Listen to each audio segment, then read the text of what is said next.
Espérame. Listo. Ya estamos en su programa en vivo. Vamos a dar inicio. Bienvenidos a todos los radioescuchas de Vive Radio México. Este programa se va a retransmitir en... Vamos a checar quién está presente. Ok.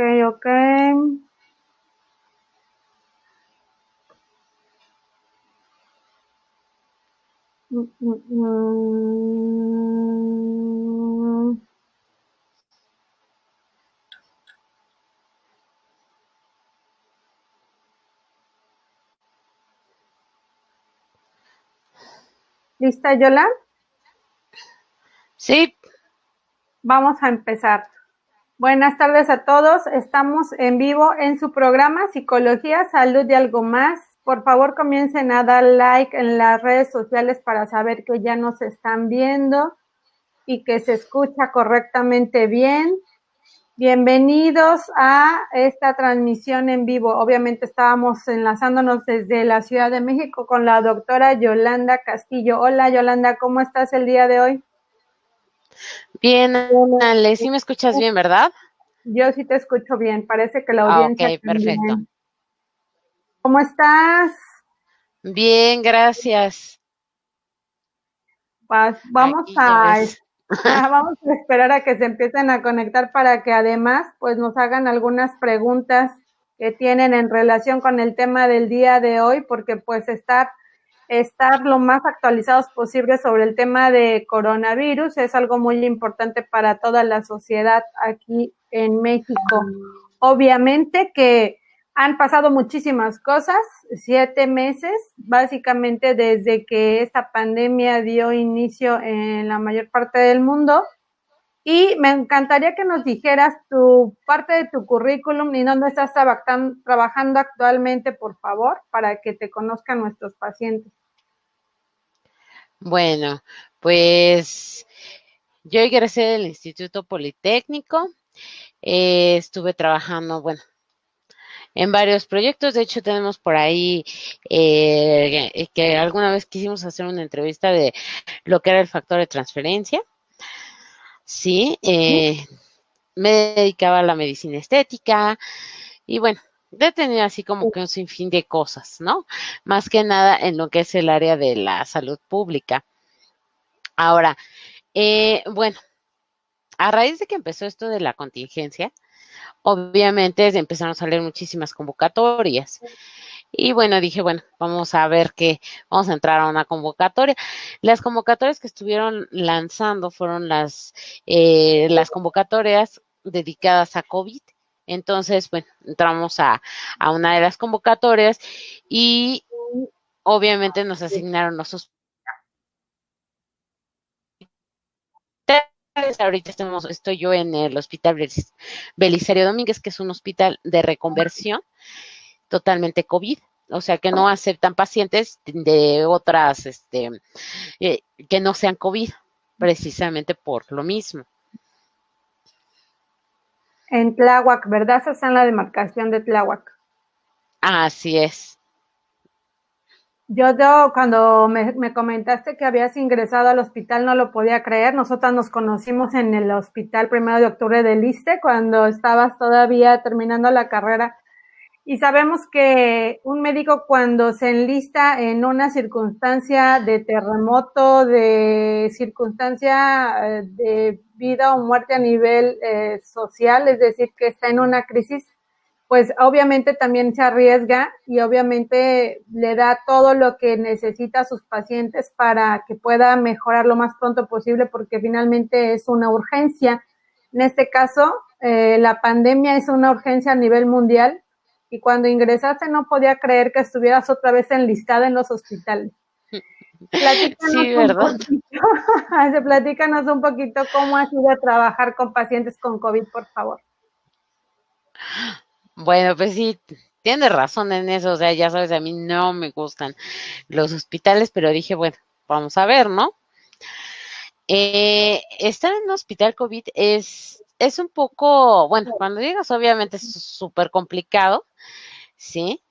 Afortunadamente yo ingresé exactamente cuando empezó, digamos, entre comillas, a abrirse lo que es la pandemia, o sea, más o menos en abril.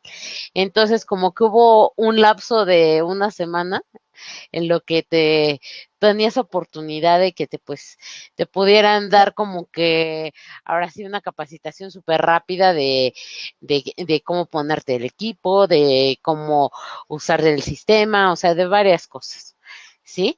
Ya los que entraron después, pues ya no. Porque, bueno, me gustaría haberle sacado una foto del hospital, cómo está. O sea, el hospital está dividido, lo que es la sala donde usualmente, o sea, están las camas, vemos a los pacientes y todo eso. Eso tenemos un cancel. Luego tenemos un espacio y hay otro cancel. Esos canceles son precisamente de protección. ¿Sí? Entonces, esos canceles siempre están cerrados y pues obviamente nada más se abren para cuando vas a entrar al área. Entonces, tenemos dos protecciones que son los canceles y aparte, pues obviamente todo el equipo que te tienes que poner, que es la verdad es difícil, sobre todo las primeras veces, porque pues como aunque te explican en los videos cómo ponértelo, cómo quitártelo y todo eso, no es lo mismo que lo veas a que lo uses tú. Claro, me sacaste unas fotos y parecen astronautas. Sabemos que Sí. la atención a los pacientes con COVID es de alto riesgo para ustedes y te damos las gracias porque sabemos que estás literalmente arriesgando tu vida para ayudar a personas de toda condición social, porque obviamente la medicina es así, ayuda a todas las personas que necesitan mejorar su calidad de vida, sobre todo en esas condiciones y qué admirable que realmente muchos médicos como tú se enlistaron, no solamente médicos, enfermeros también están trabajando muy fuerte. Hay muchas preguntas de parte de nuestra audiencia, ¿te parece que las vayamos comentando poco a poco? Sí. ¿Sí? Y de ahí vamos a empezar a avanzar. Bueno, pues aquí, por ejemplo, tenemos la pregunta del señor Jorge Cruz. Obviamente hablaríamos para empezar de los pacientes en riesgo, ¿no? De los pacientes que están en casa, pero que ellos, por su condición médica, prediagnósticos médicos, les han comentado que podría ser pacientes en riesgo. Aquí nos dice que el señor Jorge Cruz, que piensa que es una persona de alto riesgo porque, aunque no es diabético ni obeso o hipertenso, tiene un alto contenido de glóbulos rojos entre 18.7 y utiliza bromuro de hipratropio, salbutamol Ajá. y enclometasona. ¿Qué tan complicado podría ser para él el en algún momento dado contagiarse y cuáles serían las medidas de precaución en su caso? Bueno, en este caso digo, por la enfermedad que tiene de lo que es la enfermedad respiratoria, bueno, obviamente eso de alguna manera, pues, agrava un poco la enfermedad, pero en sí te voy a ser sincera. Factores de riesgo como tal que yo he visto en el hospital, el factor de riesgo más grande que hay es la obesidad. En Wow. serio, te juro. O sea, yo creo que es de los, bueno, ¿para qué te digo? Como del 100% de los intubados, el 90% está obeso, ¿sí? Obviamente vienen las comorbilidades de las que ya habían hablado, ¿sí? Y pues sí, el hecho de tener una patología respiratoria, una enfermedad respiratoria, pero que esté bien controlada, pues realmente no, ¿cómo te diré? No agrava mucho el cuadro, ¿sí? Entonces, digo, las medidas que se han implementado, el uso del cubrebocas, el hecho de estarse lavando las manos, ahorita que están sacando que los tapetes sanitizantes, o sea, varias cosas sí, sí te ayudan y es algo que hacemos en el hospital, o sea, vamos, igual nosotros tenemos cubrebocas todo el tiempo, pasamos por los tapetes sanitizantes, nos llenan de cloro y alcohol, o sea, de todo, ¿no? Pero más que nada es eso, y obviamente la distancia que tienes entre uno y otro. Sí, porque eso yo creo que, bueno, mientras que tengas el cubrebocas, realmente no hay tanto riesgo de que esas partículas, sí, salgan así muchísimas, ¿no? Porque obviamente digo, que salga un virus, a que salgan 50,000, no es lo mismo. Ajá. Entonces, por eso cuando traes el cubrebocas, pues obviamente el riesgo de transmisión es, es poco, ¿sí? Pero si no sigues todas esas medidas, pues obviamente el riesgo es mayor. Ok, entonces, hablando de los riesgos, el mayor riesgo en este momento que tú ves en los hospitales es la obesidad. ¿Por qué Ujú. motivo? Por los altos niveles que tienen de qué, de colesterol, de triglicéridos. ¿Qué es lo que está asociado con la obesidad que tú notas que puede desencadenar un cuadro tan grave que tenga el paciente que sea entubado? El peso. ¿El No, peso lo que sigue iba siendo? el peso. Es que, mira, bueno, lo que pasa es que si tú agarras y obviamente, imagínate, una persona que tiene sobrepeso, cuando te acuestas, pues todo el peso cae encima de esto, ¿no? Entonces, digo, la forma del COVID, o bueno, como se manifiesta en las radiografías, precisamente pues va atacando a los pulmones, digamos, no de atrás hacia adelante ni adelante hacia atrás, sino completamente como si llenaras una jarra de agua, ¿no? Entonces, imagínate eso, ¿sí? Que obviamente lo que te queda del vaso, o sea, un dato así es lo que pueden meter de oxígeno. Y luego aparte, echarle peso, pues obviamente te cuesta más trabajo respirar.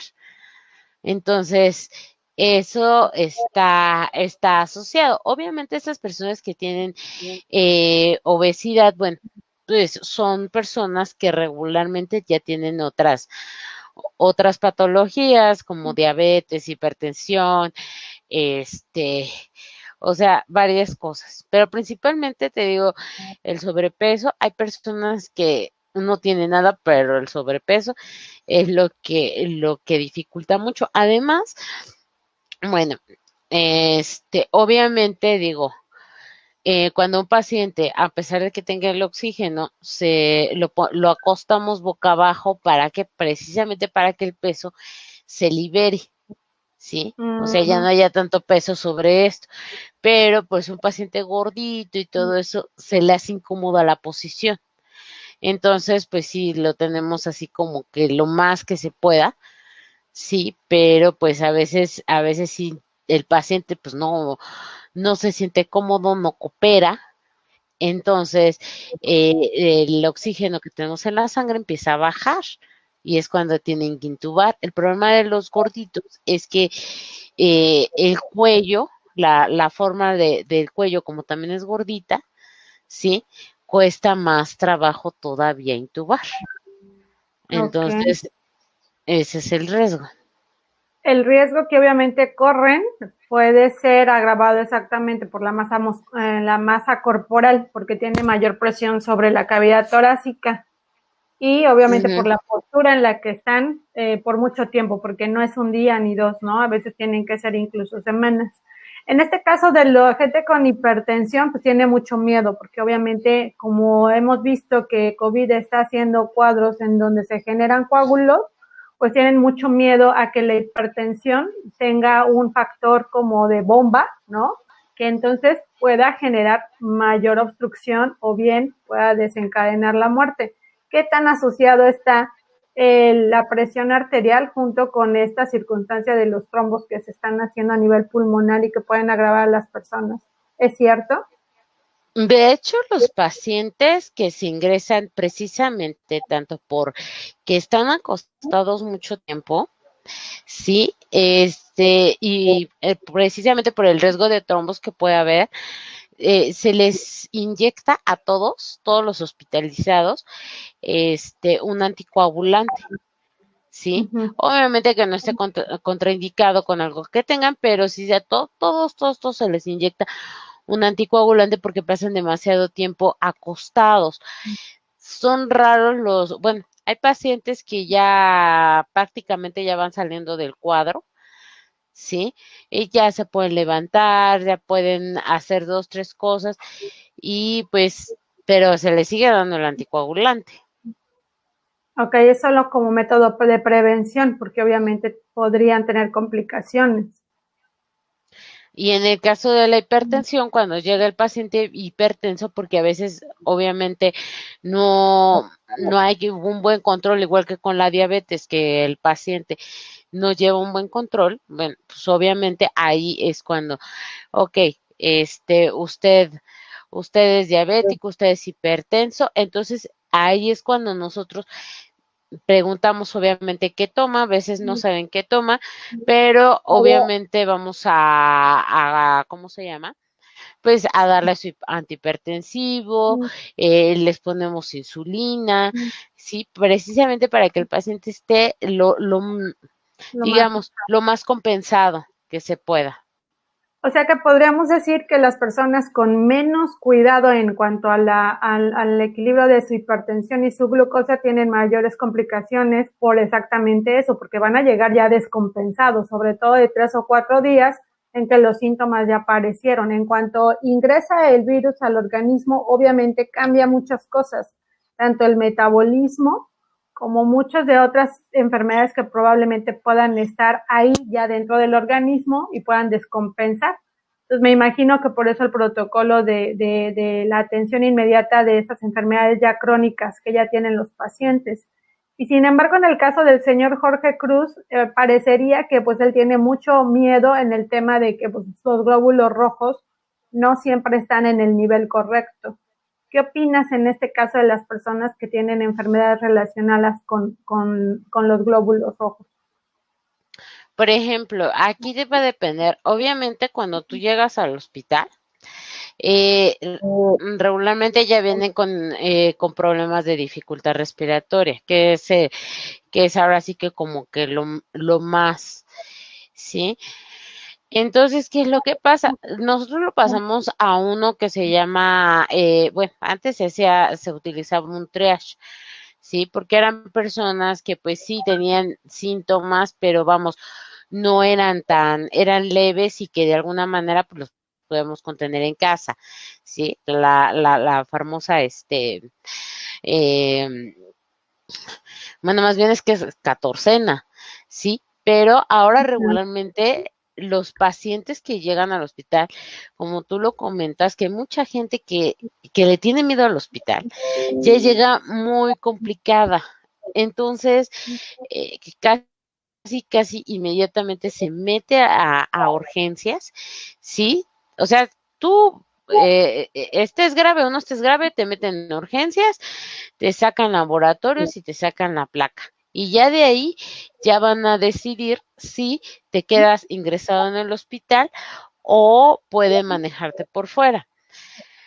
Te digo aquí, pues lo que hemos visto es que ya las personas, bueno, eso era al principio, ahora las personas que llegan al hospital son personas ya muy graves, sí, que ya prácticamente ya, ahora sí que van directamente para intubación, Ajá. sí, entonces es difícil.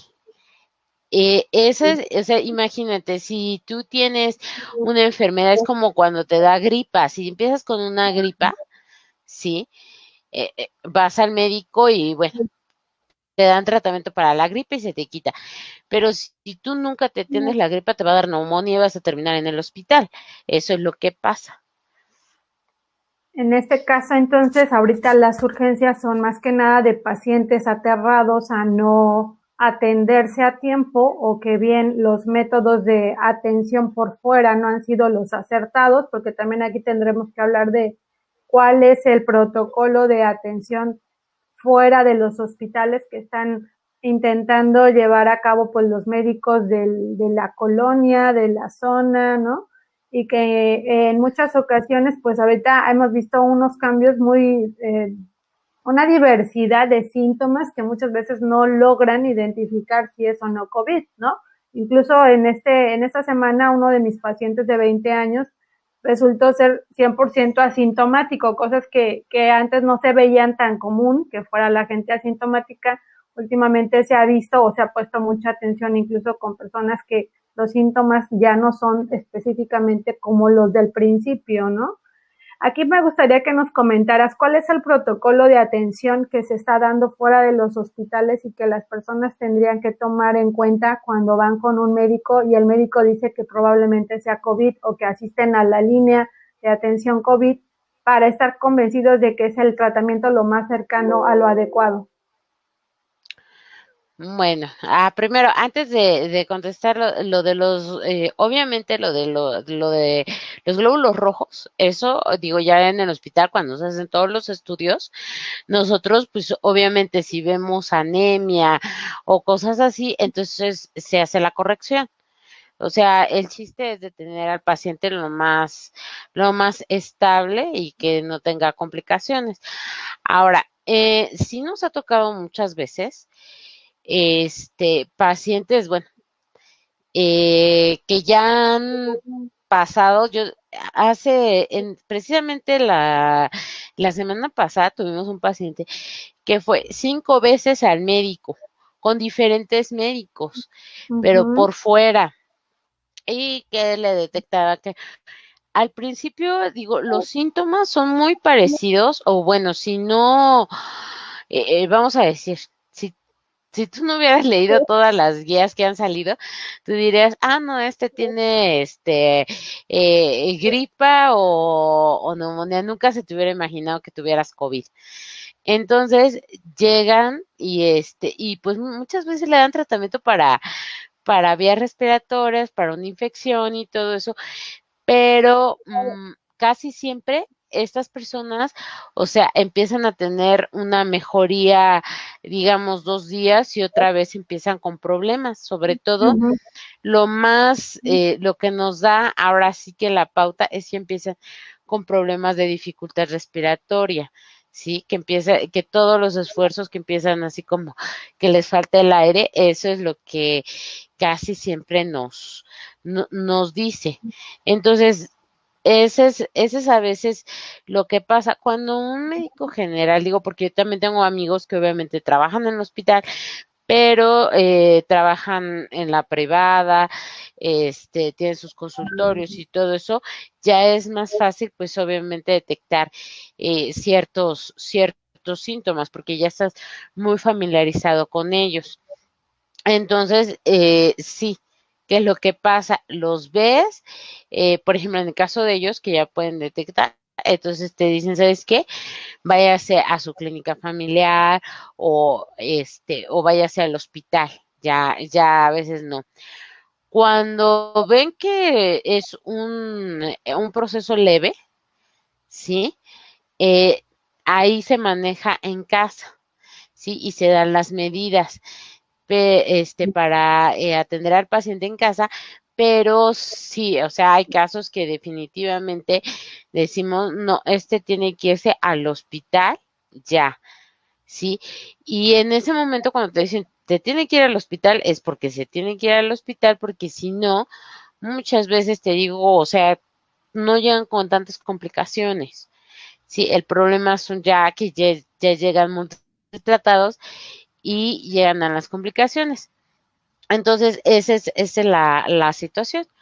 Cuando tú vienes, por ejemplo, a una consulta de un médico particular y te detectan o sospechan de COVID, entonces, ¿qué es lo que que hace? Se mandan, obviamente, haz de cuenta que ya después ahora sí que ensayo y error, ensayo y error, ensayo y error, sí, nosotros ya tenemos ahora sí que como eh, de todos los medicamentos que se han sacado vía o tratamientos que se sacaron internacionales, ¿sí? Ahorita tenemos un esquema que a lo mejor nos está funcionando mejor, ¿sí? Uh-huh. Porque antes, pues obviamente que metías este medicamento, no, ahora hay que cambiarlo por eso empezó, ¿te acuerdas lo de la hidrocloroquina y luego, ¿no? Y luego Sí. la invermectina y bueno, ya, y hasta subieron de precio, pero ahora ya no los ocupamos.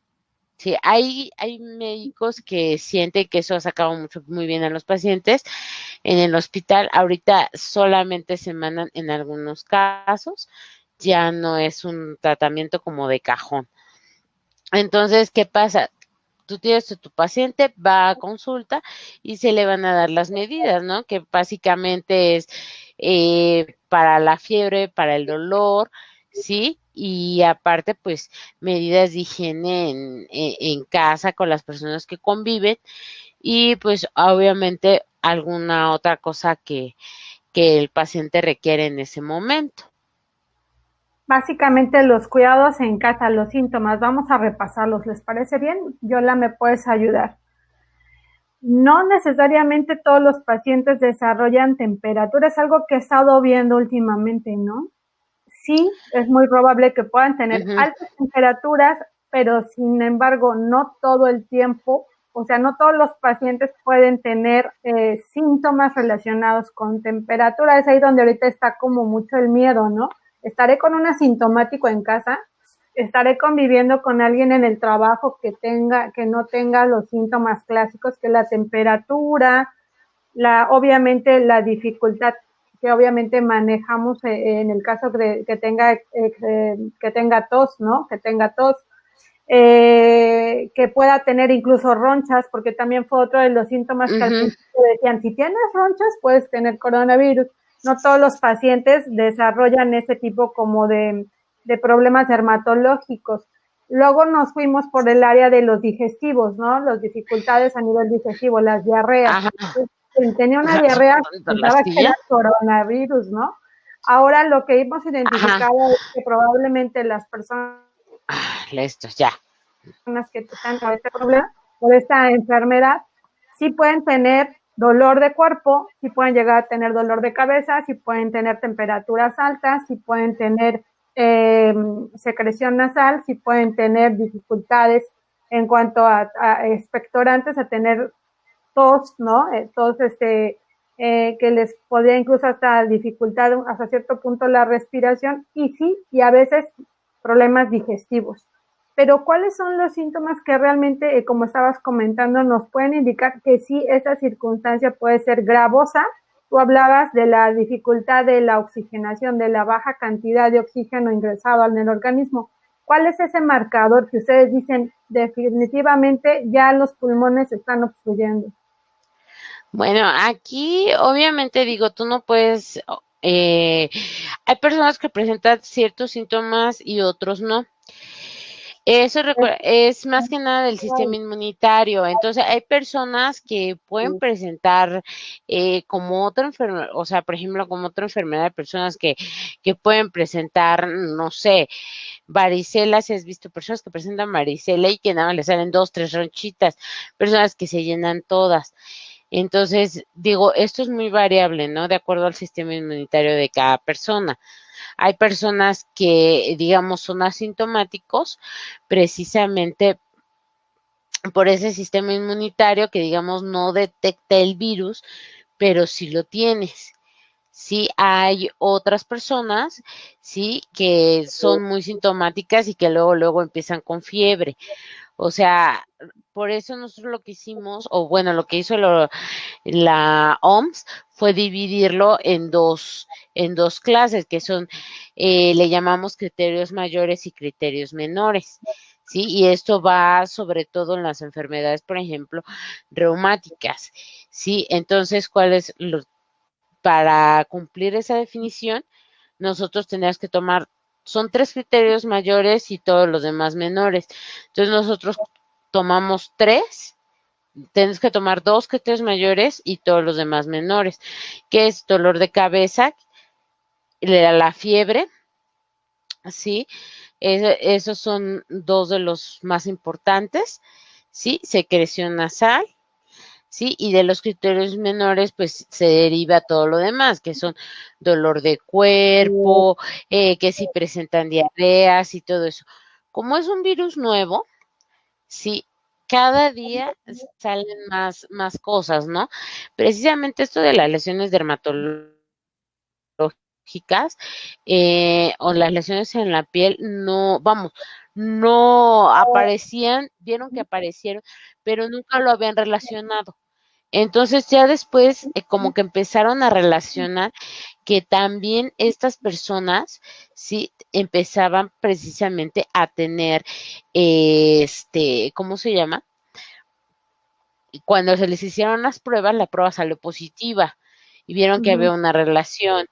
Ahora, en el caso de las diarreas y todos los síntomas digestivos, también al principio pues no se conocía, no decíamos, ay, es que tiene diarrea, dices, a lo mejor algo te cayó mal o todo eso, ¿no? Pero ya después empezamos a ver que está asociado a, sí, sobre todo te digo, hay ciertas cosas, sí, que a veces digo, lo hacemos cotidianamente, pero al final, ¿sí? Eh, te contagias, ¿sí? Entonces, digo, esto de los síntomas gastrointestinales, pues es porque a lo mejor llegaste de la calle y no te lavaste las manos bien, o la persona que preparó los alimentos, pues no se desinfectó bien las manos, o simplemente lo que habíamos estado viendo, si tú eres asintomático, vas al baño. Sí, obviamente al momento que tú le jalas al baño, pues parte del agua, pues a veces salen de así, ¿no? Expulsa. Ujú. Entonces se contamina, pero vamos, o sea, esas cosas no las podemos evitar, ¿sí? O por lo menos imagínate, ¿no? Cada vez que vas al baño tienes que volver a hacer todo el aseo, pues no. Entonces, sí se han tomado varias medidas, pero vamos, o sea, ahí seguimos. Entonces, sí, hay personas que van al hospital que porque a lo mejor presentan a lo mejor nada más presentan fiebre, pero presentan diarrea. Y entonces ya cuando empiezan con todo esto, pues entonces ¿qué hacemos? Bueno, pues empezamos a hacer, se hace otra vez el protocolo, ¿no? Lo que se sigue, la placa, los estudios. Hay dos, nosotros, por ejemplo, te decían antes que la exposición, que si tú te contagiabas, que hasta los 7 o hasta los 14 días empezabas a tener síntomas, ahora ya vimos que no, sí, que los síntomas pueden empezar prácticamente mucho antes, pero lo que sí se ha visto es que cuando después de que te contagias una radiografía a los 4 a los 7 días ya cambió esa radiografía y ya empezamos a ver esas lesiones. También en sangre empieza a haber cambios.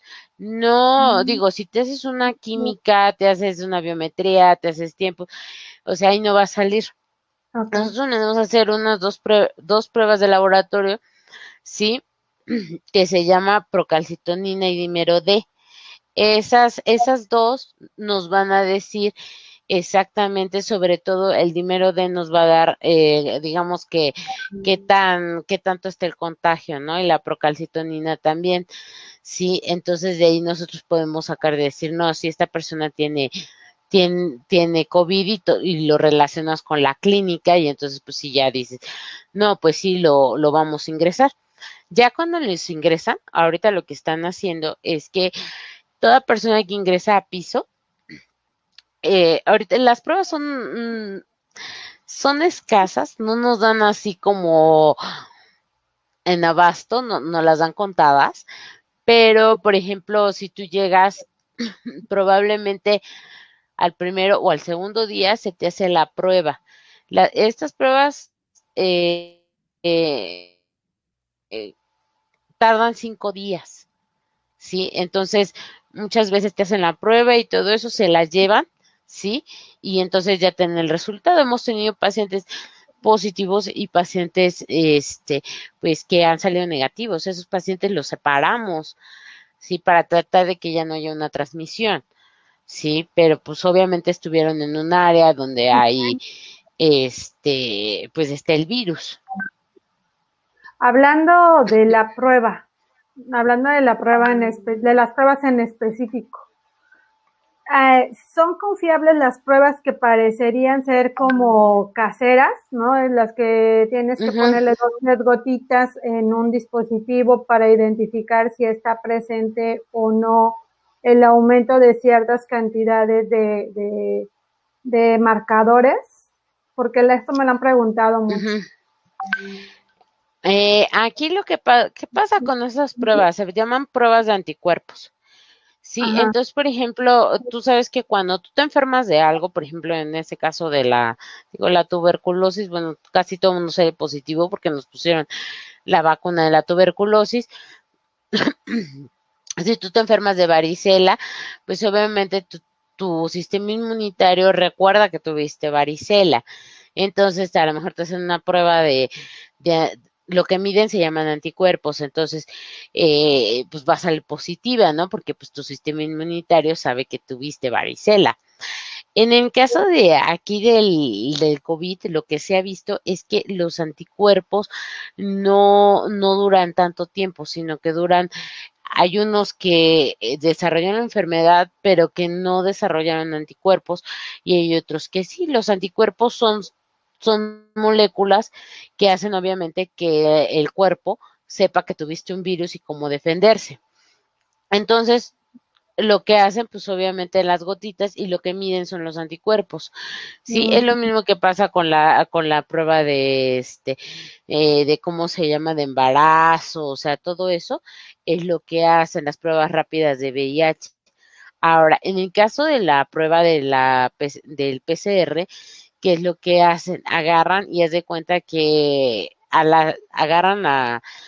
podríamos decir que agarran la célula y la abren, ¿sí? ajá, Y ahí le ponen un reactivo y ven unos marcadores, o sea, podríamos decir como unas marcas, unos puntitos. Entonces ahí ya sabes que la célula está infectada. Entonces por eso tarda más, ¿sí? ok. Porque ahí es ver la célula en sí. Entonces, por ejemplo, tú puedes, como dices, ser portador asintomático, no tener síntomas y a lo mejor hacerte la prueba rápida y sales positivo, o igual a lo mejor te enfermaste, ya pasaron esos 3 meses, ¿sí? Y te hace la prueba y sale negativa. Entonces, por eso sí le llegan a hacer, pero no se recomienda tanto como la de PCR. El problema es que sacarla por medio particular, sí, que hemos estado viendo, están carísimas, ¿sí? Dinos, Ahorita, platiquemos un poquito de los costos. ¿En cuánto está esa prueba? mira, yo así no he puesto, a ver, depende de laboratorio, pero me parece que el chopo, bueno, me dijo ayer mi mamá que lo estaba manejando en 3,000 y tantos, ¿no? Hay centros de salud donde ahorita las están haciendo gratis, ¿sí? Aquí en la Ciudad de México, solamente que ya sabes que al centro de salud te tienes que ir súper temprano para que agarres ficha, y obviamente te hacen un cuestionario de pues si has tenido síntomas, si no, y todo eso, y entonces ya de ahí determinan si te hacen la prueba o no, porque es completamente gratuito. En un laboratorio, pues obviamente tengas o no tengas síntomas, pues estás pagando y te llega la prueba. Aquí la situación, Teo, es eso, de que tarda la prueba. Entonces, tú te tomas la prueba, y lo que nos ha llegado a pasar es que se toman la prueba y como a los 3 días ya están en el hospital. Entonces, ya cuando estás en el hospital, pues ya nada más, ya ahora sí que el familiar, como nada más les hablan por teléfono primero, entonces nada, les hablan y les dicen, no, sí sale positivo a la prueba. Entonces, ya después ya pasan por el resultado en papel, y ya es cuando nosotros se lo pedimos nada más para verificar que ahora sí que ya está. Ajá, De positivo. hecho, cuando tú tomas pruebas, así, en todos estos laboratorios, en la red de laboratorios, ¿qué es lo que pasa? Haz de cuenta que suben tu nombre y todos sus datos. O sea, por ejemplo, y si tú te tomaste la prueba en un centro de salud, por ejemplo, sí, te hicieron la prueba y resulta que mañana, no sé, después de 5 días o al día siguiente, sí, que ya se mandó la prueba, no sé, te vas a Puebla, ¿sí? Y resulta que ¿cómo se llama? Que por cuestiones del destino ingresas a un hospital, entonces revisan es una base de datos nacional y revisan si se te tomó la prueba, en dónde y cuándo. Entonces, por ejemplo, así tenemos pacientes que se la han tomado en otros hospitales, Balbuena, Tláhuac, y entonces ya agarran y ya obviamente te dicen es que ya se tomó la prueba. Ah, Entonces, ok, nada más te esperan los resultados porque no hay suficientes, o sea, sinceramente, no hay es muy caro el PCR. Lo que pasa es que aquí también estábamos hablando de que la gente está, bueno, conscientemente también intentando conocer si tienen el virus, pero también están haciendo mal uso y abuso de las pruebas diagnósticas. Obviamente, para saber si tienes o no tienes coronavirus, no tienes que esperar a que la prueba te lo indique. Con los síntomas que no mejoran después de cuántos días, yo la de de 2, 3 días de un medicamento de atención de tu médico particular y ves que no mejoras, es probablemente que esté sucediendo algo que no está cotejando con lo que te está diciendo tu médico de colonia, ¿verdad? Por eso tendríamos que checar y cotejarlo también con la cantidad de oxígeno que después de 2 días está teniendo el paciente como dificultad respiratoria y no necesariamente esperar la prueba para acudir al médico si es que tiene deficiencia, ¿no? O tiene otra dificultad mayor. Bueno, lo que pasa es que aquí son varias cosas, ¿no? En nosotros donde nos guiamos ya hospitalizados, ya donde te empiezas a guiar, obviamente porque pues mandas a pedir una placa y no te sale la placa luego, ¿verdad? Sino que pues obviamente hasta que suba a rayos o los laboratorios, ¿no? Entonces lo que es lo más rápido a veces es los dichosos oxímetros de pulso. ¿Sí? Ujú. Que se los ponen y miden obviamente el oxígeno en sangre de una manera indirecta. Eso sí, porque, por ejemplo, si yo me pinto las uñas de rojo, ¿sí? Y me pongo el oxímetro, puede darme un resultado, a lo mejor, no sé, que tenga 95. Sí, pero como se miden por color, entonces probablemente a lo mejor no tenga los 95, tenga menos. Si tú tienes anemia, obviamente el color de tu sangre se va a ver, ya se ven más pálidos. Entonces te pones el oxímetro y a lo mejor te va a marcar 80 y tantos. Pero no es que tengas un déficit de oxígeno en la sangre, simplemente que tienes la anemia. Entonces, eso también es ahora sí que ver, porque, por ejemplo, ok, entras, te revisan, te ponen el oxímetro y también tienes que ver todas esas variables, o sea, que realmente que no esté anémico, que no tenga esto y el otro para decir si ¿cómo se llama? Nos está diciendo la verdad, ¿no? Porque además, Okay. déjame decirte que estaba viendo que puso a alguien, ¿no? Que hace mucho ejercicio y no se siente fatigado, ¿sí? Obviamente, digo, eso lo vas haciendo y lo vas incrementando haciendo ejercicio. Digo, si yo, por ejemplo, soy un atleta de alto rendimiento, lo más probable que mi oxígeno en sangre esté en parámetros normales o superiores. Pero si yo soy una persona que a lo mejor no estilo hacer ejercicio y me pongo a hacer una carrera, pues me voy a sofocar y todo eso y me viene el oxígeno en sangre y a lo mejor va a bajar, ¿sí? Y los latidos van a subir, digo. Eso también puede llegar a pasar. No es necesariamente, ¿cómo te diré? No es tan fácil, o sea, te mido el oxígeno en sangre, me sales en tanto. Hay personas, de hecho, tenemos personas, raro, raro porque el oxígeno en sangre nosotros lo medimos aquí en la Ciudad de México, en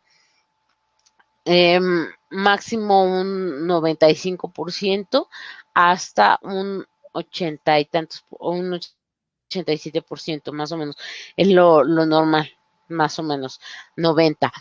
Ya después de eso, obviamente, ya empieza a bajar, empezamos a utilizar oxígeno, ¿sí? Pero depende también de qué tanto, porque hay personas que pues como las han visto nada más con las puntas porque su requerimiento de oxígeno es menor.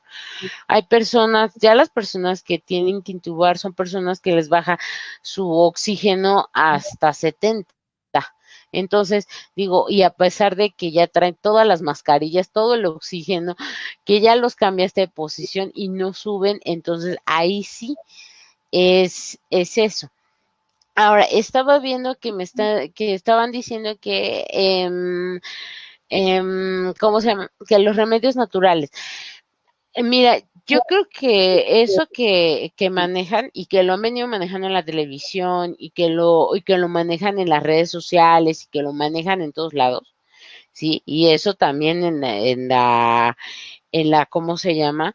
O sea, en el hospital, entonces, es también que el cuerpo esté pues saludable, ¿sí? O sea, que sea la alimentación, el que hagas ejercicio, sí, el que no tengas a lo mejor otro, o que por lo menos, o sea, si tienes hipertensión, diabetes, o que esté controladas, todo eso, sí, el tener también tratar de tener un adecuado estado psicológico, o sea, Emocional. todo eso sí va a influir mucho, porque si tú tienes una persona desnutrida o tienes una persona con poca Deprimida. capacidad, no, eso los deprimidos se ponen bien mal.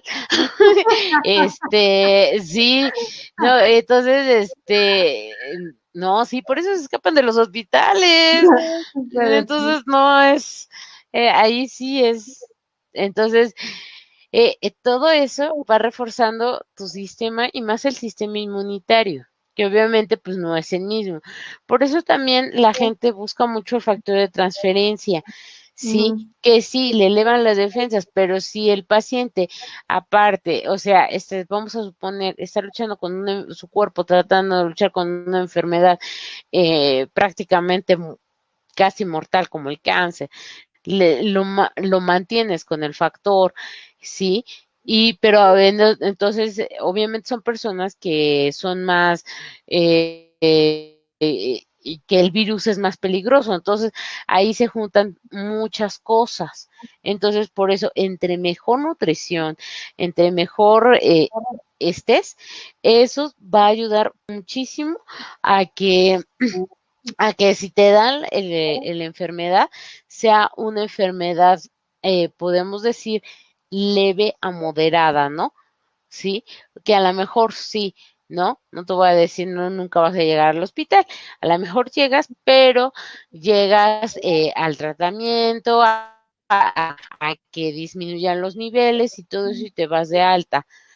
Ahora, eh, muchas de las personas no quieren ir y yo creo que esto es importante, uy, perdón, esto es importante retomarlo, porque las personas tienen la idea, sí, de que una intubación, o sea, ya intubarte es lo último, o sea, ya si te van a intubar es igual a que te mueres, no es cierto. Ujú. No es cierto. Nosotros en esta semana a lo mejor no te voy a decir que el 100% le podemos quitar el tubo, pero a lo mejor el 40% de las personas, o sea, ya bien manejadas, ya bien Claro. estabilizadas, ¿sí?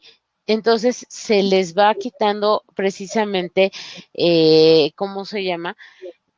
El ventilador, ¿sí? Se van haciendo pruebas, o sea, a la misma persona se le hacen pruebas, pero ahí le quitan el ventilador, o sea, que ella pueda respirar por sí misma, sí, que ya hayan mejorado las lesiones y entonces se les quita el tubo. Y hay personas que sí, o sea, obviamente regresan, ¿no? Regresamos a la mascarilla, después a las puntas, después ya no necesitan oxígeno, o sea, sí, sí, no, Ok. eso no quiere decir porque mucha gente se asusta y dice, no, es que si me intubo me voy a morir. No se muere. O sea, sí, la probabilidad está como en todo, como cuando te sometes a una operación, pero eso no quiere decir que ya hasta ahí llegaste. O sea, no. Obviamente han tenido mayor peripecia en el uso, obviamente, de esos ventiladores. Obviamente, incluso esta semana mencionaron que salió un ventilador que es 100% mexicano, que muy probablemente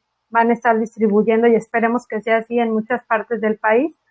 Y los médicos han tenido mayor, decimos peripecia, o sea, capacidad del manejo, obviamente, de los pacientes en estado crítico que necesitan ser entubados. Y además, junto con los tratamientos, ha empezado a ser mucho más efectivo que en un principio, que no sabíamos contra qué estábamos combatiendo esta pandemia, ¿no?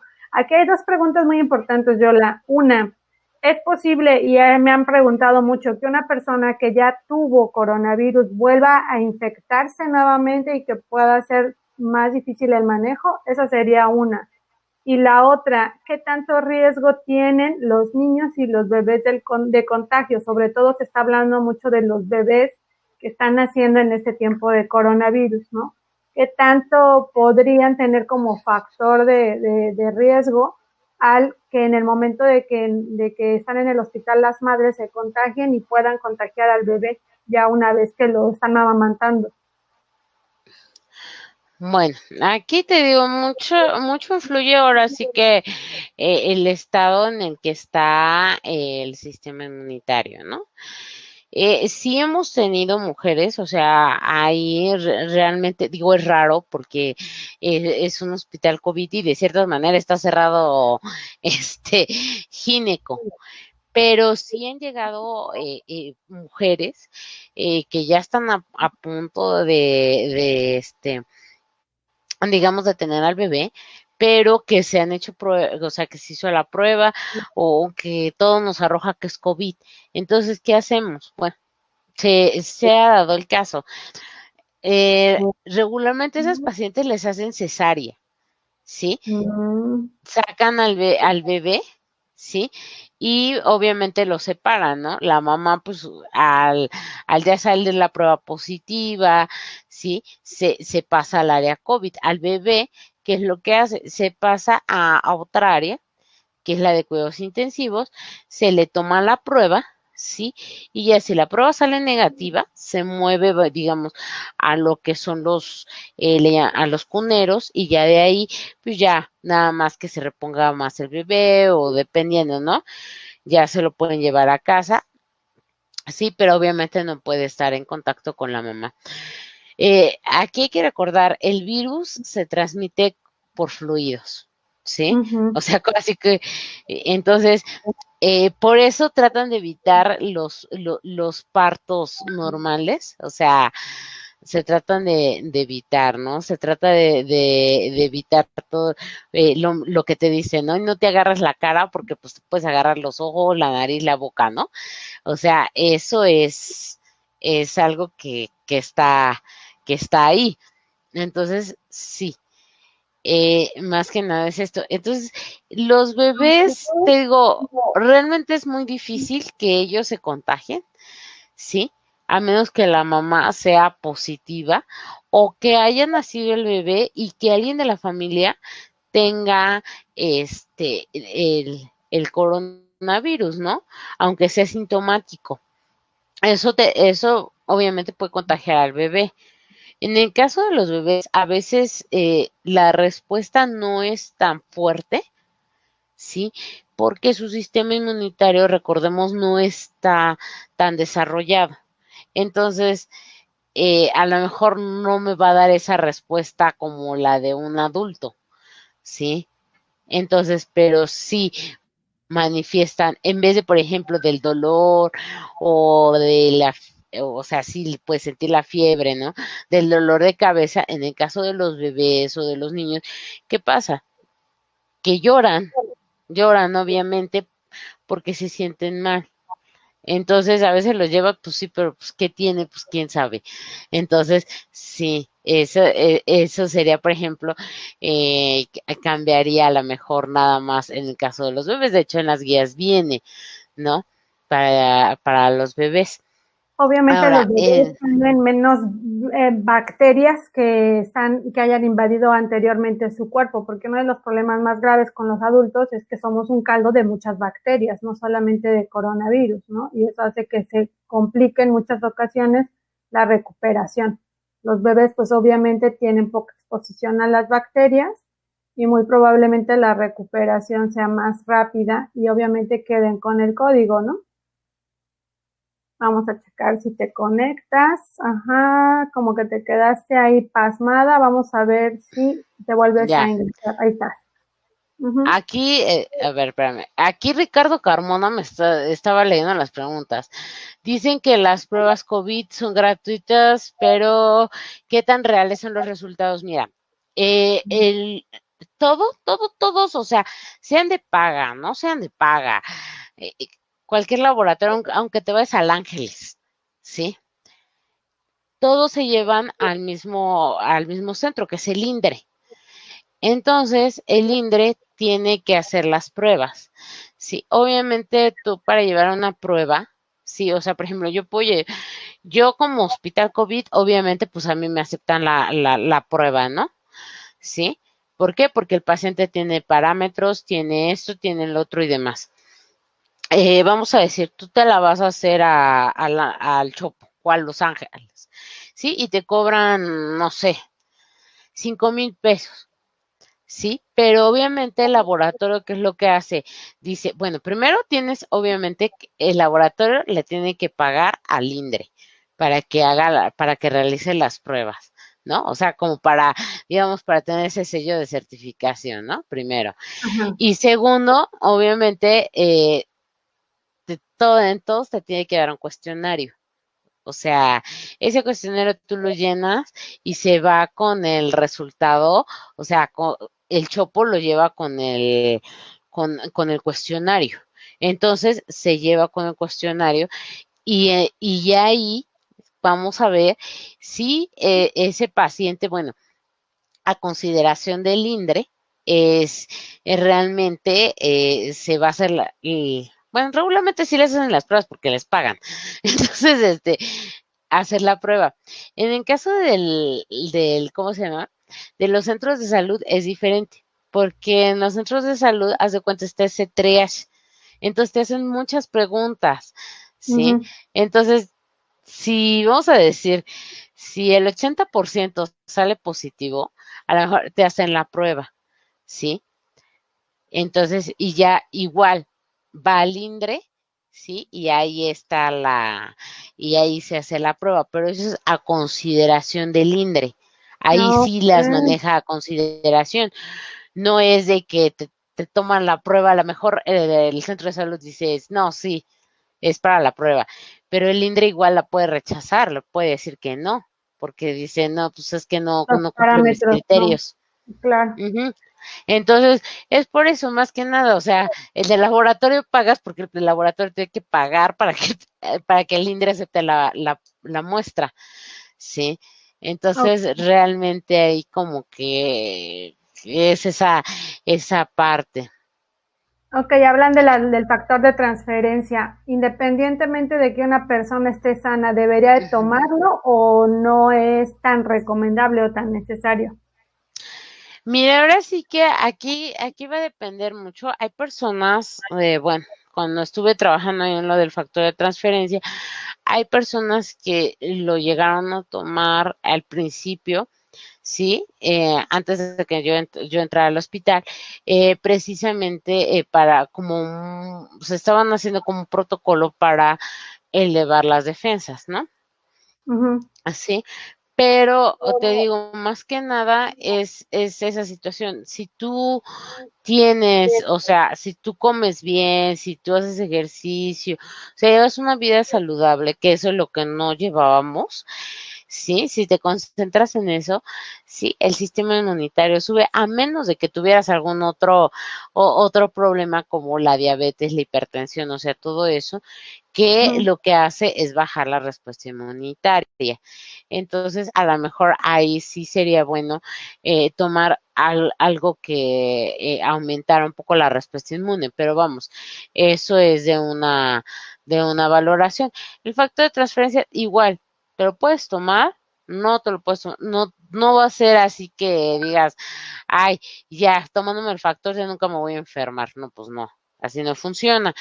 Pero, sí, personas que tienen algún, por ejemplo, una diabetes descontrolada, un asma y todo eso, sí, yo creo que sí les ayuda bastante, sí, el tomarse el factor, sobre todo más que nada, les digo, no es que no llegan al hospital, simplemente es para que la enfermedad sea un poquito más leve, Ok. sí, por eso ahora vemos así como mucha publicidad del factor de transferencia en todos lados y en la tele y demás, pero realmente te digo, eso no te va a quitar y bueno, ya lo hemos intentado en otras enfermedades y hemos visto el resultado, ¿no?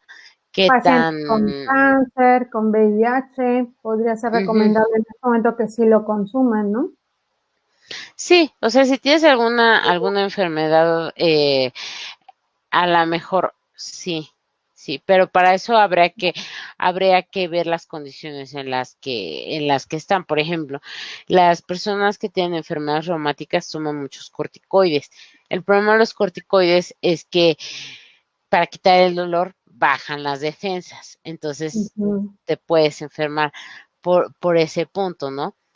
Pero siempre todo esto, pues digo, a lo mejor hay factor de transferencia o a lo mejor algún otro suplemento que ayude a elevar las defensas te va, te va a ayudar. Pero si tú no tienes así ningún problema, pues realmente te digo, más que nada es eso, ¿sí? A Que de ver, todas maneras, si vas a exponerte, pues obviamente si tu organismo tiene un buen funcionamiento va a tener menos síntomas, ¿no? Básicamente. así es.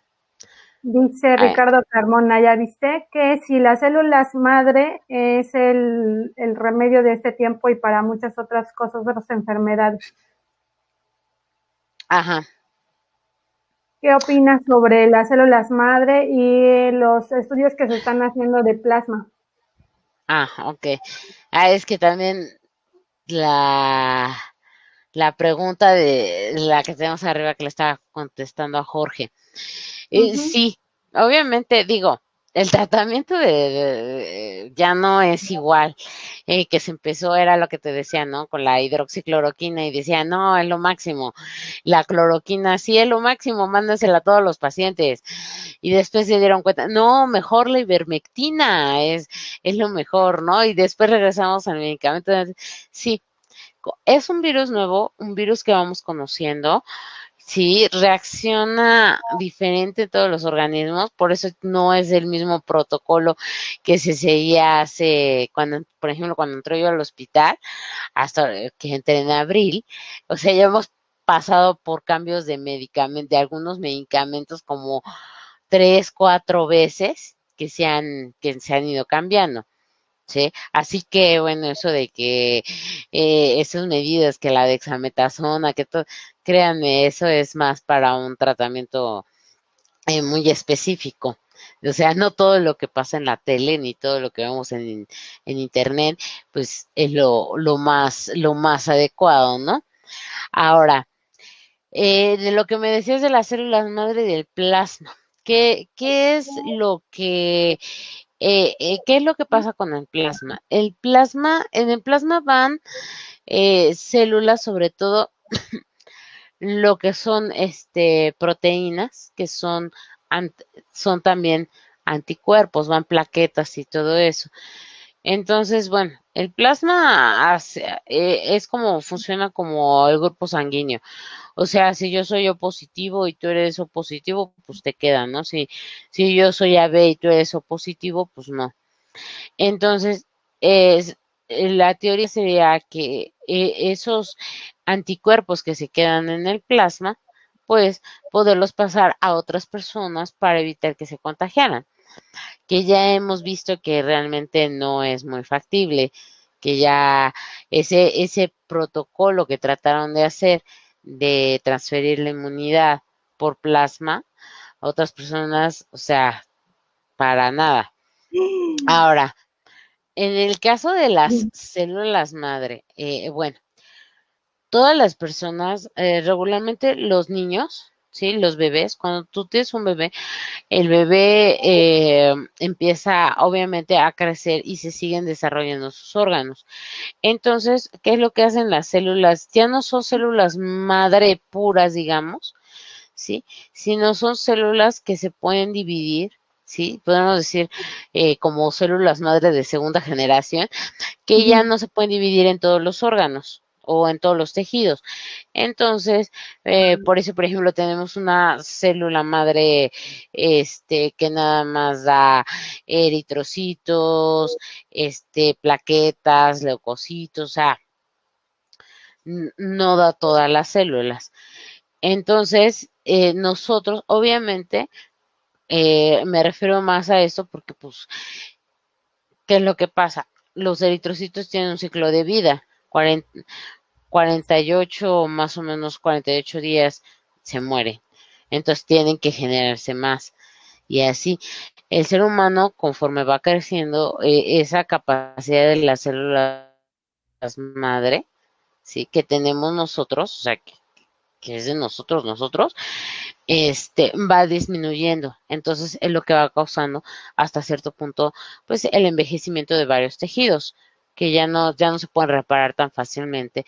Por eso, Eh, una terapia de células madre está arriba de 100,000 pesos, ¿sí? Mm, 200,000 pesos, o sea, realmente una terapia de células madre. Ahora, las terapias luego que manejan de células madre son células madre de otros animales y pues realmente no causan el efecto. Por ejemplo, pueden decir, sí, la terapia de células madre y te salen no sé, en 50,000 pesos, pero pues son células madre de caballo, o sea, no te hacen nada porque pues, no es de la misma persona. Eso es algo. Cuando hay complementos y suplementos que dicen que ayudan a estimular el crecimiento de las células madre, recuerden que son células, ¿sí? Que se van desarrollando, o sea, como normalmente se van desarrollando, y pues necesitan ciertos nutrientes para crecer sanas. Entonces, a lo mejor por ahí está lo de los suplementos, ¿sí? ujú. O complementos que pues ayudan que a a que crezcan las células madre, más bien es que fortalezcan o hagan que esas células, esas pocas células madre que todavía tenemos, pues estén realmente más sanas, ¿no? Más De lo nutridas. que haremos. Ujú. Entonces sí tenemos células madre independientemente de la edad en la que nos encontramos. Por ejemplo, los 40 años todavía tenemos células madres activas. Sí, en todos Wow. los órganos. O sea, haz de cuenta, o sea, se van dividiendo. Por ejemplo, un bebé, bueno, un embrión, tiene algo que se llama una célula madre, pluripotente, ¿sí? O sea, que se puede convertir en cualquier cosa. Luego llega un momento en donde esa célula, ya después de que nace, a lo mejor ya no esa célula ya no es pluripotente, sino se llama totipotente. ¿Qué quiere decir? Que solamente se puede desarrollar en ciertas, en ciertas células, ¿no? Luego vamos a tener que de ahí van a partir otras células que digamos ya no le podemos decir madre, sino como, o a lo mejor sí, pero vamos, poco a poco van perdiendo la capacidad, ¿sí? Pero Okay. ya nunca vas a llegar a una célula madre multipotente. Mm, Es muy difícil que agarres esa célula y que puedan tener los medios, porque se cuenta, o sea, esa célula vive, es como una plantita, entonces tú la tienes en un medio, ¿sí? Controlado a cierta temperatura, entonces para que crezca. Ese es también uno de los retos que se ha presentado, o sea, ¿qué haces para que esa célula madre, de convertirla en un corazón, la puedas convertir en un riñón, ¿sí? Okay. Entonces, eso sí ha causado cierto, es difícil, pero sí, o sea, te digo, hay células madre este, que vamos, que guardan un poco, que se pueden dividir en dos o tres células, ¿no? Ok, Es lo que bien. pasa con el cerebro, que antes decían que si se te murió una neurona ya no, bueno, pues Exacto. se ha visto que sí, Que se ahí pueden me pasa más. reproducir, que se sigan reproduciendo. Por eso es muy importante la suplementación en este caso para que esas células que todavía tenemos pues puedan tener la capacidad de regenerar ciertas partes del cuerpo y de alguna otra manera podamos también salir adelante de otras enfermedades, ¿no? La capacidad que dice de autorregeneración del cuerpo no se pierde, es algo de los mitos que se ha roto los últimos años, ¿no? Muy bien, Yolanda. Recomendaciones finales a la gente que nos está viendo. Platícanos. Uso de Ah, ya cubrebocas, nomás, no déjame. uso de cubrebocas. ¿Qué es lo que tenemos que hacer ahora? Adelante. A ver, no, déjame, le contesto rápido a Ricardo. Ricardo, lo que me dices de la eritromicina, es que es una familia de medicamentos, es como la penicilina y la amoxicilina y la ampicilina que pertenecen a la misma. Entonces, en México utilizamos, digamos, la prima de la eritromicina, que vendría siendo la citromicina, ¿sí? Ujú. Pero vamos, son de la misma familia, o sea, de eso, o sea, puedes usar eritromicina, citromicina, claritromicina, o sea, porque son de la misma familia, o sea, tienen más o menos la misma función. Ahora, ¿qué, ¿qué es de lo que me preguntabas? Bueno, el cubrebocas, aquí yo creo que es muy importante que usen el cubrebocas, es de las cosas, digo, ya ves que muchos dicen que no, otros dicen que sí, es la medida, es una de las medidas más fuertes. El hecho ¿cómo se llama? De que no, no uses cubrebocas, ¿sí? Y aunque estés con la familia cercana, todo eso, digo, no sabes si eres una persona asintomática, ¿sí? Y que te estás llevando el virus y que vas a hablar con la vecina y resulta que a la vecina ya la contagiaste porque no traes cubrebocas. Entonces, siempre que salgan a la calle, independientemente a donde vayan, porque me ha tocado ver tiendas donde dice, no puede entrar si no trae cubrebocas y nada más sacas tu cubrebocas, te lo pones para entrar a la tienda, compras, terminas y los metes. Lamentablemente, o sea, esto es como una faja. Cuando tú te pones una faja, obviamente tú te la pones y no aguantas, ¿sí? Porque no estás acostumbrado. Pero Un tampoco te lo debes de cubrebocas, quitar, ¿no? O sea, si te lo pones, no te lo deberías de quitar. exactamente. Mucha gente, pues, hay cubrebocas, digo, obviamente si tú padeces asma o alguna enfermedad respiratoria, digo, digo, porque hay muchos tipos de cubrebocas. De hecho, el N95 es de grado hospitalario. Ese realmente, digo, para salir a la calle, no digo, Y guardar más que nada distancia. No, ok. vas a gastar más dinero. O sea, en un N95, pues incluso con las cubrebocas normales, o sea, esos te protegen. Aquí a lo mejor, bueno, tienen siendo otros parámetros. De hecho, hay una guía clínica. Si se meten a la página de salud del gobierno, ahí viene, por ejemplo, donde se deben de utilizar los cubrebocas y todo eso. Ahora, entonces, hay mucha gente, y no me vas a dejarme, que no sabe usar un cubrebocas, La ¿sí? traen Que aquí te van abajo de la a nariz. aquí o acá, Ok. o que, mira, hay mucha gente que les digo, bueno, ¿por qué traes el cubrebocas aquí abajo? Es que estoy comiendo, pues es más fácil quitarte cubrebocas, guardarlo, ¿sí? Y comer y después ponerte el cubrebocas, no va a pasar nada, Sí, porque ¿sí? la Es manipulación de las importante, manos con el cubrebocas, todo el tiempo que te lo pones, se lo quitas, si te lo estás moviendo y estás tocando, pues lo estás contaminando también, ¿no? Hay gente que se levanta el cubrebocas y se limpia la cara con las manos y luego se lo vuelven a poner. Que quede sí, claro que si mira, vamos a poner cubrebocas, pásame el cubrebocas, Dani, es para que si te lo vas a poner, sales a la calle, no te lo quites, no lo muevas, no te toques la cara. Cuando llegues a la casa, lo retiras, obviamente, el azul, y obviamente te lavas las manos y nunca tienen tus manos contacto con la cara. mira, aquí creo que traigo uno.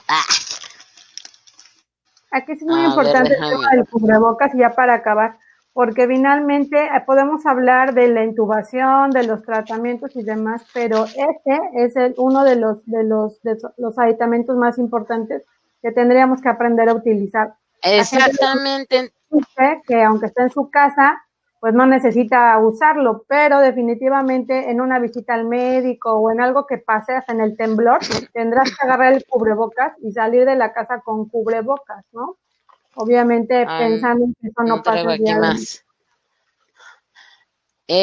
Sí, es muy importante, sobre todo, o sea, no sé si han visto cuando entran a la clínica, a las clínicas del IMSS, sí, que nada más vas por medicamentos, tienes que traer cubrebocas, te ponen gel. Hay personas que usan, y está bien, que usan protección, que son los lentes. Puedes usar lentes, puedes usar los lentes, ¿por qué? Por lo mismo, porque al hablar, a veces los fluidos podrían llegar o el mismo aire podría arrastrarlo. Entonces, solamente por eso se utiliza la protección y se utiliza ya la careta, bueno, esa, si ya traes todo lo demás, bueno, la careta nada más sería para que no te tocaras la cara, pero también tiene una manera de ponerse. O sea, por ejemplo, tú tienes tu cubrebocas, ¿no? Así. Por ejemplo, este es porque hay muchísimos estilos y muchísimas formas y colores.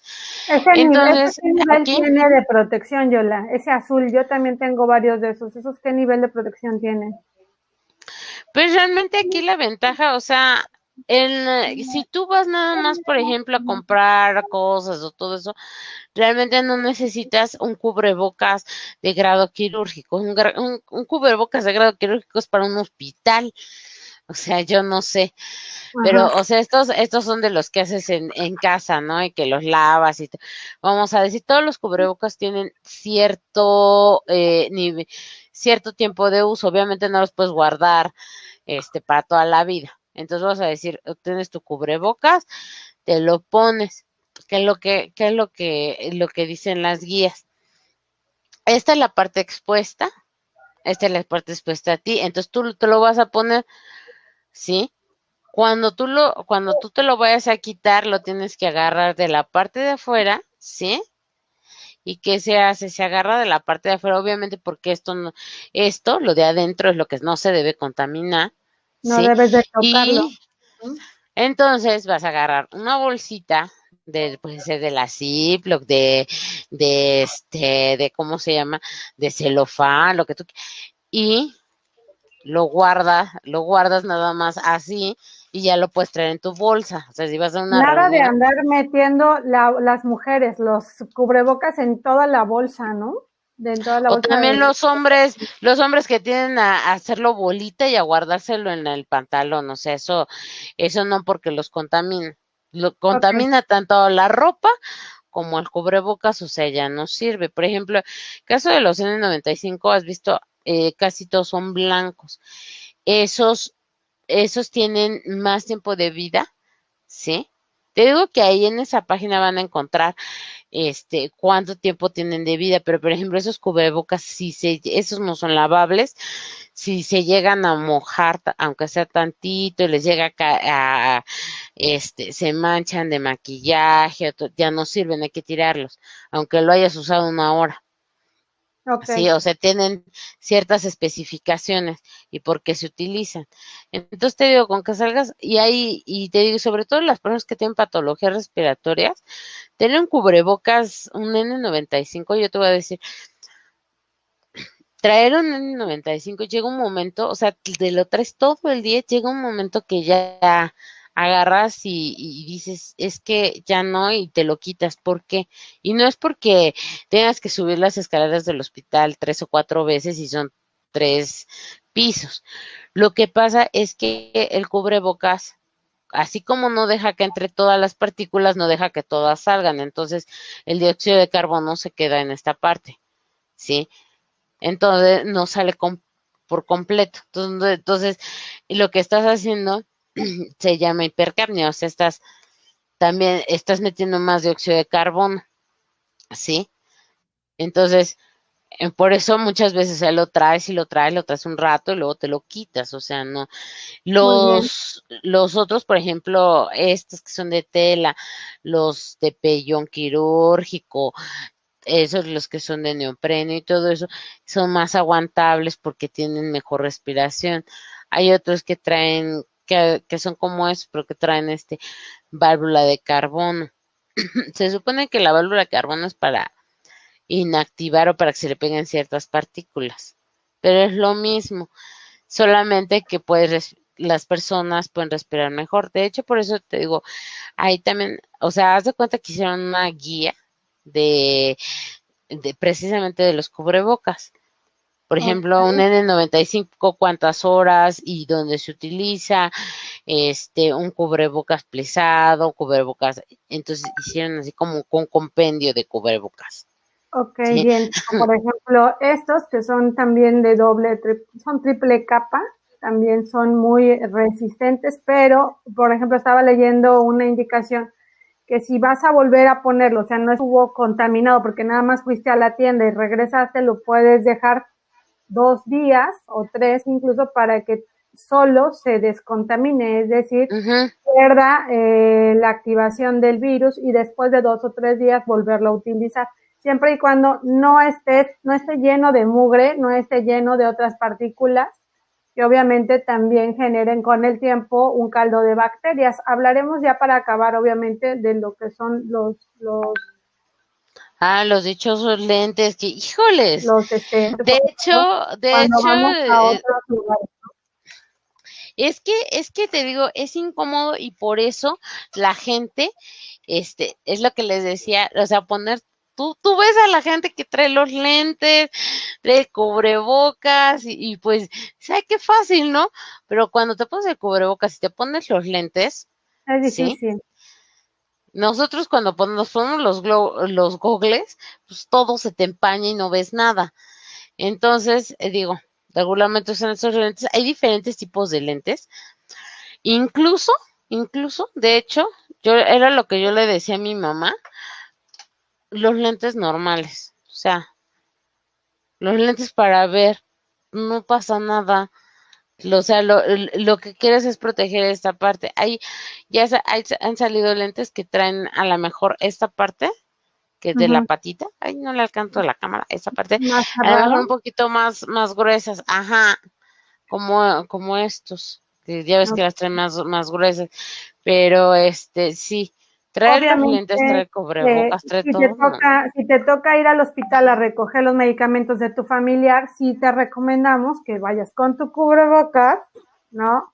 Y que portes tus lentes, porque vas a ingresar a una zona hospitalaria y aunque no trabajes en la zona hospitalaria, vas a tener contacto con personas que de alguna otra forma, pues van a su consulta y podrían ser incluso asintomáticos, o bien la exposición que puedas tener con la persona de la farmacia o con algunas otras personas con las que tengas que participar, con que tengas que convivir.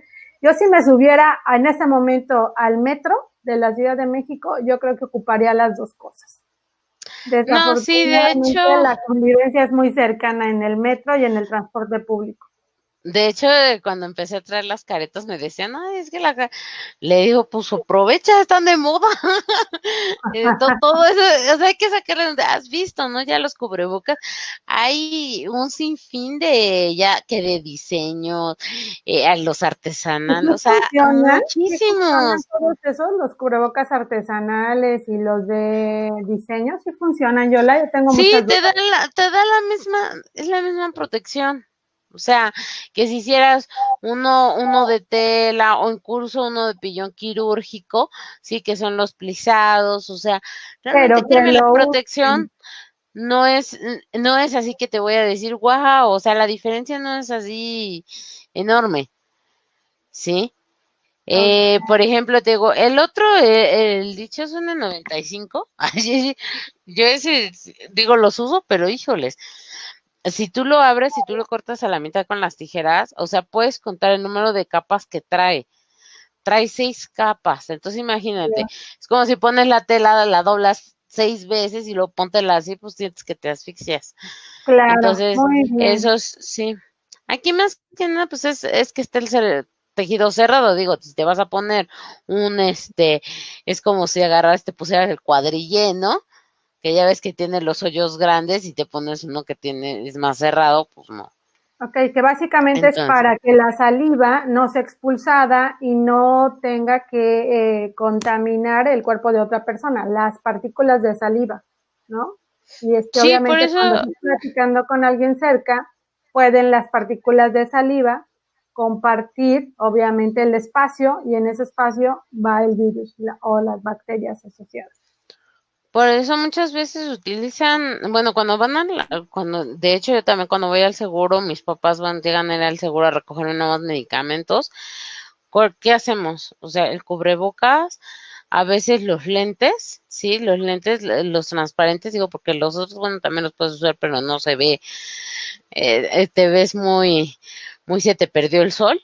Las caretas, sí, a veces aunque sean nada más de acetato, nosotros las que ocupamos son muy diferentes adentro del área COVID, o sea, es de otro material, es acrílico para que no se empañe y por la resistencia, pero sí se utilizan esas. También tenemos ahí o sea, los dos tipos. Sí, ahí es como conforme te acomodas mientras que te pongas bien el equipo. Y sí, y tener su sana distancia. Porque luego veo que se ponen en la fila de la farmacia y todos ahí como mueganos. No, sí es importante tener una distancia por lo menos de un metro, ¿no? Sí, ahí sí es importante. Y en todos los lugares que van a tener su distancia. De hecho, Ok, estaban platicando en un programa, ¿no? O sea, las plazas pusieron flechas para un sentido y para otro sentido, como en los carros. Y pues hay gente que sí sigue las flechas y hay gente que se va del lado contrario de las flechas. O sea, ok, que guarden esa distancia y además si vas a la casa de tus familiares a partir del pastel, lleva tu cubrebocas y lo mejor es que no se lo quiten durante la convivencia, porque es lo que está pasando últimamente. Ya no, la gente ya no se quiere esperar a festejar los cumpleaños, las reuniones, y entonces se une la familia de Catepec con la familia de Gustavo Madero, que sabemos que son las demarcaciones que más casos tenemos, y tú dices, ya estamos entre familia, abrazo, el pastel, vamos a soplarle la vela, a cantar las mañanitas, y es donde sí, más es a contagios. veces, Entonces, como dices, o mantengan sea, eso. es eso, porque a veces tú, a lo mejor te acaban de, no sé, la persona que estaba al lado de ti en la fila y te contagió ya, a lo mejor tú no sabes si en ese momento ya fuiste a ver a tu familia y así, ¿no? Y se llevas un contagiadero. Entonces, hay que tratar de tener las medidas y aunque vayan a casa, como dicen, o sea, que sea poca gente, digo, no unas reuniones muy grandes, por eso decían que de 10 personas. Por ejemplo, mi tía fueron a un desayuno, nomás eran 4 en la casa de la tía, tapete sanitizante, sale a la tía con el gel, todos con los cubrebocas, nada, se los quitaron obviamente para comer y se los volvieron a poner.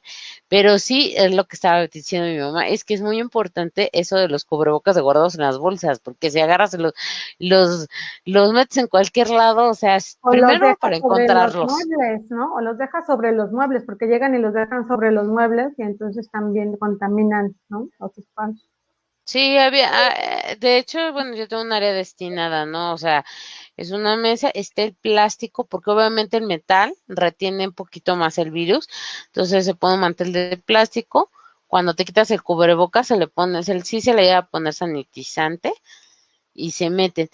O los cubrebocas, los N95, o sea, igual hago lo mismo y después, como yo tengo techada la parte de atrás, entonces pongo mi tendedero de cubrebocas y ahí los dejo. Y obviamente, como tú dices, o sea, los dejas, los quitas, ¿sí? Se guardan en una bolsa de papel craft, ¿sí? Y así los vas sacando. Dicen algunas doctoras que los van marcando. Los usan 5 días, entonces les van poniendo, por ejemplo, una rayita o un puntito para saber cuántas veces ya lo han utilizado y Ok. ya a la quinta vez agarras y lo desechas, ¿no? Mientras que el cubrebocas no esté manchado, no tenga nada. Ujú. muy bien, Yola. Ya para terminar, nos dice Mili González desde Monterrey, Nuevo León. Por favor, dinos que si una persona que ya tuvo coronavirus se puede volver a contagiar. Ah, ya. Mira, se supone, se supondría que si fuera un virus, que te diera una inmunidad, o sea, como la varicela, que te enfermas y ya, es muy raro que te volviera a llegar a dar varicela, pero hay casos. Sí, aquí ahorita, de todas las pruebas que se han hecho, sí, sí he visto que los anticuerpos se pierden a los 3 meses. Entonces, digamos que a lo mejor tú te ves enfermado a los 3 meses o quedas igual en ceros y pues igual te puedes volver a enfermar, ¿sí? Y ahora sí que esto de ahora sí